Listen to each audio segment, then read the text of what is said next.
First off, I want to thank the brave men and women who work behind the wall. I want to thank them on a national level because their job goes unrecognized. How do they try to turn a guard?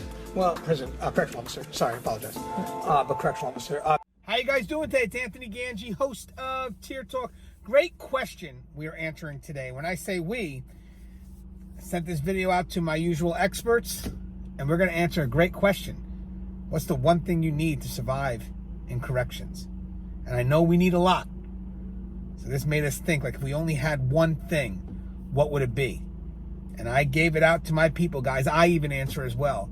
But we're going to have Russ, Connie, Keith, William Young. We got a good video here. Good, solid tips. Great advice. I'm looking forward to seeing what the comments will be. And also, guys, on another note, Guardian RFID released another one of my videos today. The link to the video is in the description, and it's about knowing policies and procedures, but also knowing that they're not written in stone, because that's how we evolve. So make sure that we are listening to people that say, hey, this policy doesn't work. We need to make some amendments, make some changes, but also how policy protects us. And I think it's a great video. Click the link below. Make sure you hit a like, and if you get a chance, subscribe to their channel. But again, we're going to answer a great question today. I'm going to send it out to our experts, including myself. I will be answering it as well. But I'm curious, in your mind, what is the one thing that you think you need to survive in this profession? So, guys, if you haven't, the show Tier Talks for you brave men and women that work in corrections. So please subscribe, interact, engage, comment, hit that bell. That bell is going to notify you every time I post a video. Stand by for our sponsors. And when we come back, I'm going to farm the video out to our experts. But I think I'm the first one. So I'm going to give it to myself first and then send it out. Either way, stand by. Be right back. I wanted to attend a university that had an intelligence program. I wanted to look at problems different. I wanted to increase my critical thinking abilities. AMU offered those avenues to expand. Obtaining your degree as an adult, you're actually paying yourself and investing in yourself. You can't put a dollar on it. It's priceless. It's something that can never be taken away from you. American Military University. Learn from the leader. Okay, guys, so this is a great question because I'm only asking for one thing. So we've done videos upon videos where we kind of do a lot of different things because you do need a lot of different tools to survive in this profession. But I think when I'm asking about the one thing, it's because I'm looking for a foundation to apply those different tools to. So again, we give you layer upon layer upon layer, but what's at the bottom of this cake? You know, what are we applying the layers to? That's going to be different for everybody. Now, for me, what I would say, the one thing you need is know who you are and be consistent with who you are. Do not let the title wear you. You wear the title. If you're an officer, don't let the uniform wear you. You wear the uniform. You know coming in what you're able to handle and what you can't handle. And this world it's going to show you things that nobody could rightfully handle. So sometimes, even if things are moving rapid, you're going to have to take time away and just breathe. Just breathe, because if you don't, you will suffocate. Sometimes you need that time to process it. Because again, you're going to see a lot of crazy things. And if you just want to steamroll through it, it's not healthy. It's not. Trust me, guys. This profession, if you allow it, can change you. And sometimes the change isn't rapid where you know you've changed. Sometimes it's slow. And you don't know it until someone else comes up and says, man, you are different. You're not the person I knew. And we don't want to get to that point where it's too late to turn back. We want to be able to catch it as it's happening. You know, the important part of it all is the process. Stop the process from happening. Don't wait for the outcome and then try to go back from there, because at that point it could be too late, because you may not even realize how much you've changed. So the outcome to you may be a norm, and it's not. So I guess my advice is, again, know who you are. Try to remain mentally healthy throughout this career, which means that you know who you are coming in, you know who you are during this career, and in the end, you know who you are when you leave. that consistency, we need it. I mean, not only do the inmates need consistency, not only would our peers expect consistency, but we need consistency so we know what to expect from ourselves. You know, and some people say, well, you got to turn that light off or you got to turn it on, whatever the metaphor is, because you have to be one way behind the wall. I disagree. You have to be professional. And I think we all have that inside us to be professional. So I'm not changing who I am to become professional. It's in me. I just have to be professional at this moment. So I would like to say, while you're being professional, you still have to hold on to that sense of being human, because you don't want to lose that at all. That's the thing that you want to hold on to with all your might. So I don't know if you want to call it being humanly professional or being professionally human. But the point is, there are certain things that you're going to come into this profession with that defines who you are, that's very important to who you are, and you have to hold on to those things throughout this profession. And it's going to be hard, but you have to do it. And that's my advice. Hi, what do you got, Russ? Hey there, Tier Talk fans. Russ Hamilton here from Keepers of Chaos. Anyway, Anthony Gangi asked me to step in and help him with a roundtable of video subject that he's doing. And this subject is, the one thing that you really need to bring with you to corrections, right? So some other people, I don't know exactly what they're doing, but this forced me to put my thinking cap on and to try and, come up with just one thing in corrections. It's really hard to do. Corrections, everything is, dependent on something else and interdependent on another thing. And we need to work as a team. So how do you settle on one thing? So I really had to think about it. And this is where, it was really great. Anthony really forced me to kind of, get outside my boundaries and to, try and come up with this, one item. And so here it is. And I got to kind of lead up to this.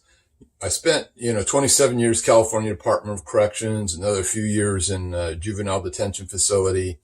And, down through the years, working for some great people, I might add, I had, a lot of accolades, thrown my direction, a lot of, good adjectives, hard worker, smart, driven, and outside the box thinker and stuff. But you know what? The truth, I feel, is a lot more plain Jane vanilla than that. If I was to attribute, anything to the successes that I had, the things that I was able to accomplish, I think it comes down to just, one simple thing, and that's perseverance. To stay after it, to be, working hard and going at it and, never accepting failure, no matter how many times that you come up short. It's not enough to just, be smart or driven. Driven helps, of course, that's part of perseverance, but just to be there and just, hope everything falls into place isn't enough. You've got to, strive to make those things that impact your particular institution, that safety, the security, the teamwork, the camaraderie, to keep things flowing. And, perseverance will cover a multitude of shortcomings. Whatever talents that you might lack, whatever, natural abilities that you don't have, I'm here to tell you, I think that I come up short in all those things, but I think that I covered them up with perseverance, and that I wasn't willing to, accept the fact that I wasn't able to do something. I taught myself how to become a good interdiction officer. I taught myself how to find things. I taught myself how to, learn body language. And it wasn't easy. It didn't happen overnight. And I fell down time and time again, but I always got back up and I always tried to think of a new way to do things. So, any officer can apply that. Any officer can be out there and be recognized for doing a fantastic job, for being, a great correctional employee with perseverance. Because like I said, that will bring those shortcomings up. So I wanted to leave you with one more thing. And this is a quote from Teddy Roosevelt. And I think it's really applicable here. I know that I applied it to my own life, and I think that it helped me stand out and be that impact player. Whereas, all the other natural abilities that I was probably born without didn't seem to count for as much. So, Theodore Roosevelt once said, "The credit belongs to the man who is actually in the arena, whose face is marred by dust and sweat and blood, who knows the great enthusiasms, the great devotions, and spends himself in a worthy cause, who at best, if he wins, knows the thrills of high achievement, and if he fails, at least fails while daring greatly, so that his place shall never be with those cold and timid souls who know neither victory nor defeat." This is Keith Helwig from Cops Corrections Videos. If you like my videos, please hit the red subscribe button. This video is going to be included in a series on Anthony Gangi's channel about how to be successful in corrections. Now, after working in it for 36 years and being in law enforcement for over 40 years, I could probably offer a lot of advice, some good, some bad. But one thing I want to tell you, if you want to be successful in corrections, is you have to remain an individual.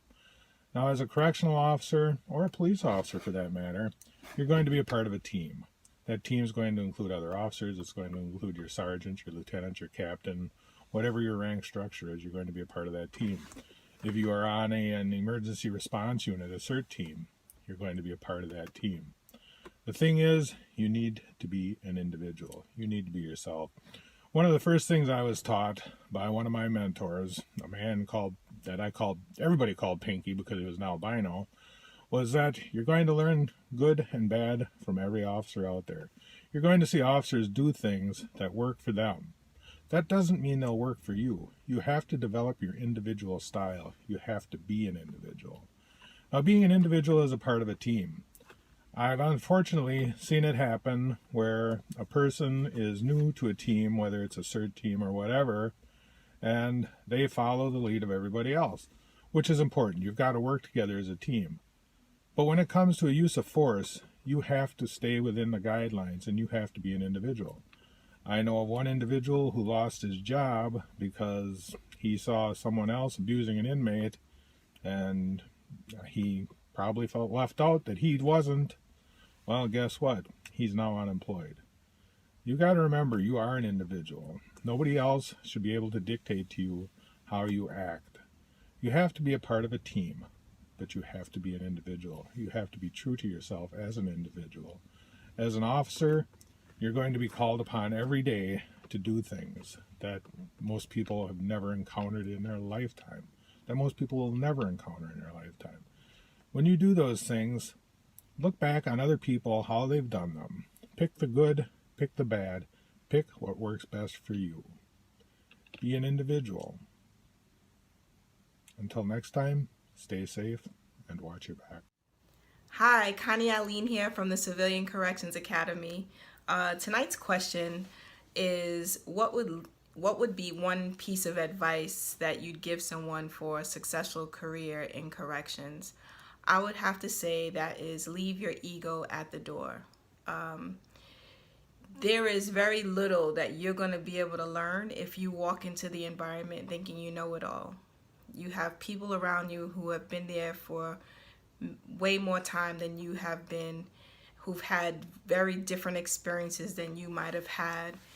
I mean, even if it's a civilian and civilian, right? Our backgrounds, our credentials, our diverse work experiences all lead us to kind of experience the environment differently. And we learn things differently. And, you know, depending on what officers you work with, like, it really, all of that matters, right? And quite frankly, if it seems as though you think you know it all, people are less likely to engage you, less likely to try to be helpful, less likely to try to take you under their wing and sort of help you along the way. You know, some people, yeah, it is kind of that tough love and it's that trial by fire if that's the route that you choose. But if you go in and your ego is so big and you're better than everybody else because of your credentials, or you think you're better than everyone else because of your credentials, like, people tend to just not even bother with you.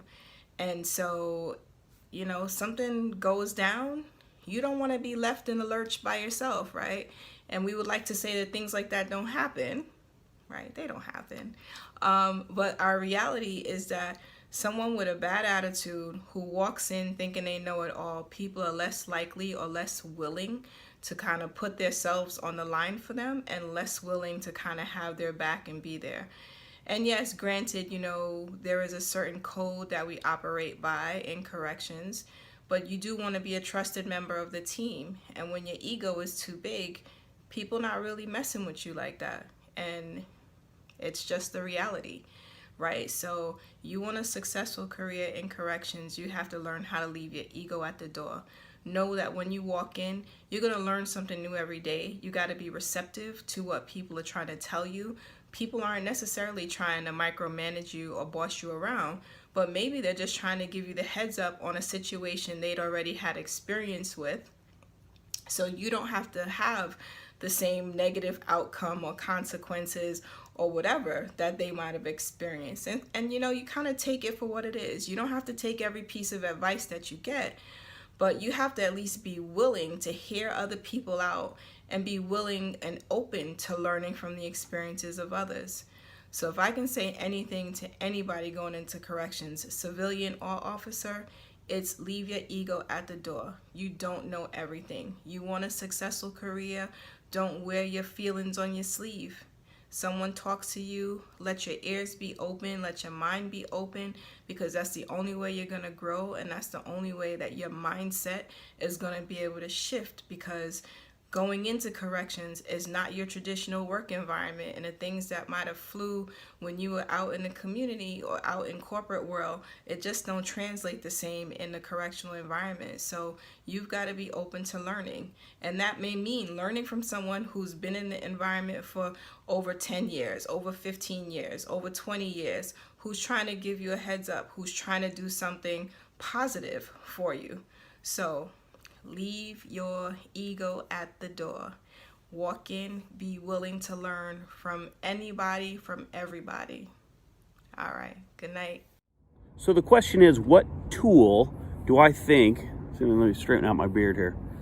Okay, so the question is, what tool do I think that you need as an officer? What's the most important thing that you can do to be successful in this career? And for me, the number one thing, the number one tool, the number one skill you can possess is the ability to communicate correctly with your audience, and the ability to connect with people and find that common ground. And so when you go into a housing unit, when you get into this profession, you need to be able to read people and to find that common ground and build that rapport, right? We're not making friends, but we need to know the triggers that our people have. We need to be able to think on our feet and to build that connection, so we can get these grown adults, these individuals, to do the things that we need to do through communication and not through force, right? And so for me, communication, connectability are the main things that I suggest. So how do you do that? You take some time and you listen and you find that common ground. And I believe that everybody has that common ground. Everybody has something that they can relate to with somebody else. And I'm not talking about getting super personal. That's not what I'm talking about. But you do have to maintain some sort of working relationship. So for instance, getting to know when your certain inmates have visits on certain days, or if there's certain things that they like, and you pick these things up, you listen as you walk around. And so if you ever need to confront them in a crisis situation or motivate them in a certain way, you have some information, because information is power, and you can use that to relate to them, to build that bridge to get them to do what you need them to do to maintain that working relationship. So that would be my tip. Communicate, build that connection, find that common ground, and if you could do that, then you'll be successful. All right, hope that helps everybody. Until next time, be smart, stay safe, stay sane. We'll talk soon.